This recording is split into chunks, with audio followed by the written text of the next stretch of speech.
की आराधना के लिए सबसे उत्तम माना गया है। शास्त्रों में कहा गया है कि जो भी भक्त इस पवित्र मास में व्रत, स्नान, दान और प्रभु की कथाओं का श्रवण करता है, उसके घर में कभी दरिद्रता नहीं आती और जन्म जन्मांतर के पाप कट जाते हैं। हम सभी वैशाख में अनेक कथाएं सुनते हैं, लेकिन आज हम जिस कथा का श्रवण करने जा रहे हैं वो बहुत ही विशेष और चमत्कारी है। ये कथा है हमारी जगत जननी और ममतामयी माता सीता की नित नेम की कथा। ये वही चमत्कारी कथा है जिसे सुनने मात्र से घर के खाली पड़े अन्न और धन के भंडार पल भर में झलकने लगते हैं, पुराने वस्त्र नए हो जाते हैं और मिट्टी भी सोना बन जाती है। श्रोताओं, कथा शुरू करने से पहले मेरा आप सभी से एक छोटा सा और निवेदन है।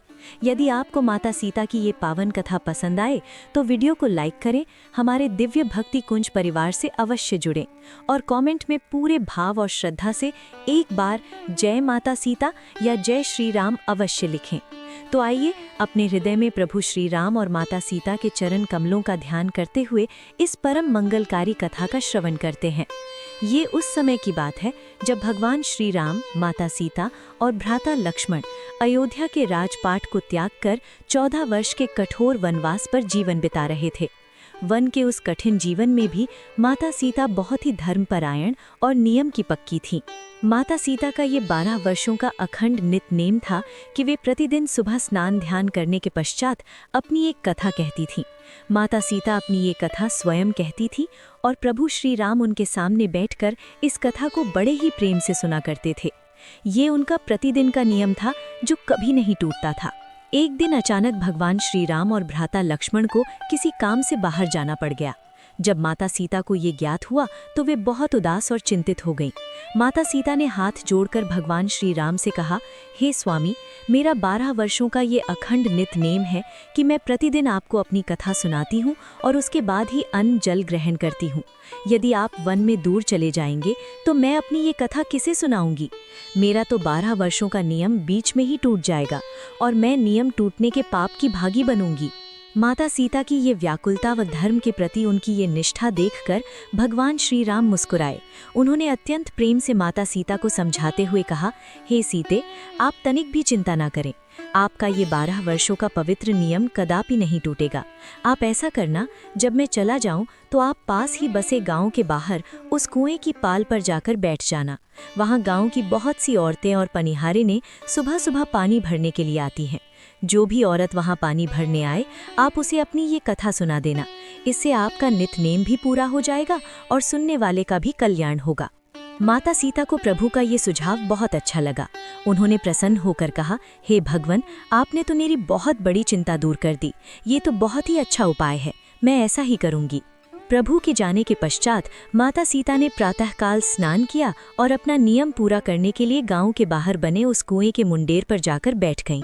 माता सीता शांत भाव से प्रतीक्षा करने लगी कि कोई आए तो वे अपना नियम पूरा करें। कुछ ही देर में उस कुएं पर एक अत्यंत धनवान घर की औरत पानी भरने के लिए आई। उस औरत को अपने घर के धन दौलत और अपने रूप रंग का बहुत भारी घमंड था। उसने बहुत ही कीमती लेशम और जरी वाली साड़ी पहन रखी थी। उसके गले में सोने के भारी हार चमक रहे थे और उसके सिर पर जो घड़ा था वो भी शुद्ध सोने का बना हुआ था। वो औरत कुएं के पास पहुंची। माता सीता ने उस स्त्री को देखा तो उनका मन प्रसन्न हो गया।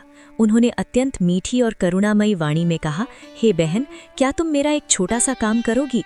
वो औरत अपनी साड़ी का पल्लू संभालते हुए बोली, हाँ बोलो, क्या काम है? यदि कोई काम मेरे करने लायक होगा तो मैं अवश्य कर दूंगी।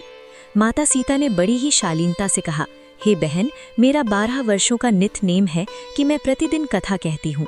आज मेरे कथा सुनने वाले वन में गए हैं। यदि तुम मेरी ये छोटी सी कथा सुन लो तो मेरा नियम पूरा हो जाएगा। क्या तुम मेरी नितनेम कथा सुनोगी? उसने माता सीता के वनवासिनी रूप की ओर देखा और कहा, मेरे पास इतना समय नहीं है। यदि मैं यहाँ कुएं की पाल पर बैठकर तुम्हारे नितनेम की कहानी सुनूंगी तो मुझे घर पहुँचने में बहुत देरी हो जाएगी। घर पर मेरी सास बहुत ही कड़क और गुस्से वाली है। वो मुझसे लड़ाई करेगी और मुझे ताने मारेगी। मैं तुम्हारी ये कहानी नहीं सुन सकती। इतना कहकर उस औरत ने माता सीता की बात को अनसुना कर दिया। उसने कुएं से पानी खींचा, अपने सोने के घड़े को सिर पर रखा और अपने घर की ओर चल पड़ी। परंतु श्रोताओं, जो मनुष्य साक्षात भगवती की कथा का तिरस्कार करता है, उसका घमंड टूटने में क्षण भर भी नहीं लगता। जैसे ही वो औरत कुएं से कुछ दूर आगे बढ़ी, एक भयंकर चमत्कार हुआ। माता सीता के नित नेम की कथा का अपमान करने के कारण उस औरत ने अचानक अपनी साड़ी की तरफ देखा। उसकी वो कीमती रेशमी और जरी वाली साड़ी जगह जगह से फट गई थी और पुराने चिथड़ों में बदल गई थी। उसके गले के सारे सोने के गहने काले पड़ गए थे। और तो और, जब उसने सिर पर हाथ लगाया तो देखा कि उसका वो चमकता हुआ सोने का घड़ा एक साधारण और मिट्टी के घड़े में बदल गया था। जब उस औरत ने अपनी ये दुर्दशा देखी, उसका सारा घमंड टूट चुका था। वो जोर जोर से रोती हुई और घबराई हुई जल्दी जल्दी अपने घर की ओर दौड़ी। घर के आंगन में उसकी सास बैठी थी। सास ने जब अपनी बहू को इस फटे हाल पुरानी साड़ी पहने और सिर पर मिट्टी का घड़ा रखे रोते हुए देखा तो वो घबराकर उठ खड़ी हुई। सास ने डांटते हुए पूछा, अरे बहू, ये क्या हाल बना रखा है तूने? तेरे वे रेशमी वस्त्र और सोने का घड़ा कहाँ गया? सच सच बता, तू रास्ते में किसी से लड़कर आई है या किसी का दोष अपने सिर पर लेकर आ गई है?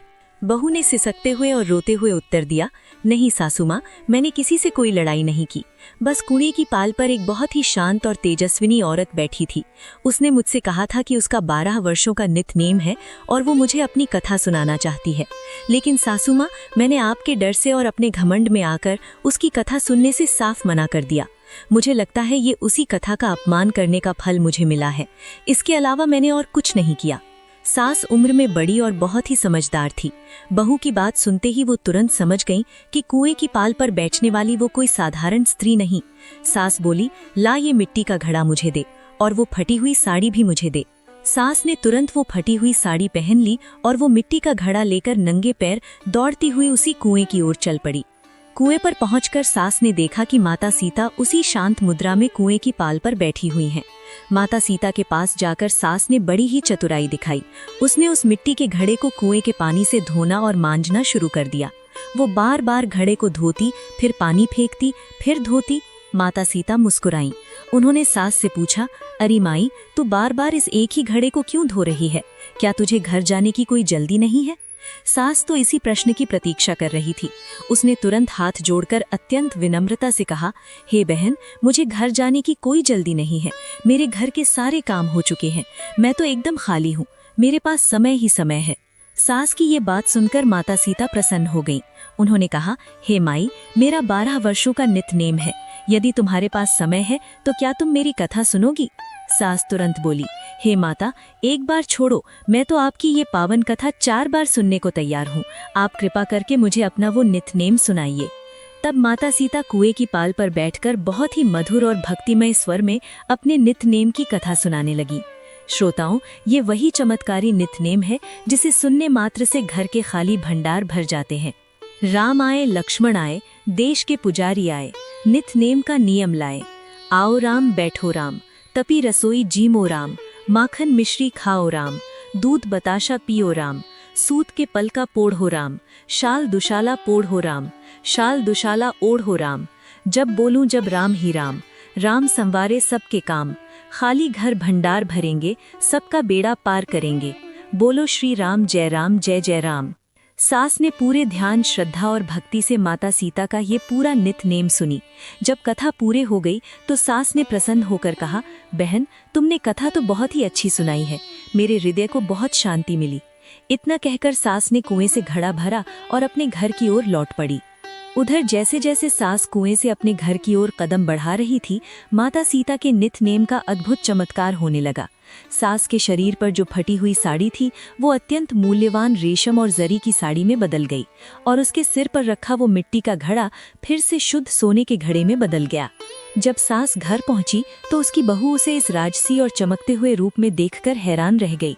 बहू ने अपनी सास से पूछा, हे सासू माँ, आपने ये सब कैसे किया? ये फटी साड़ी रेशम की और मिट्टी का घड़ा सोने का कैसे बन गया?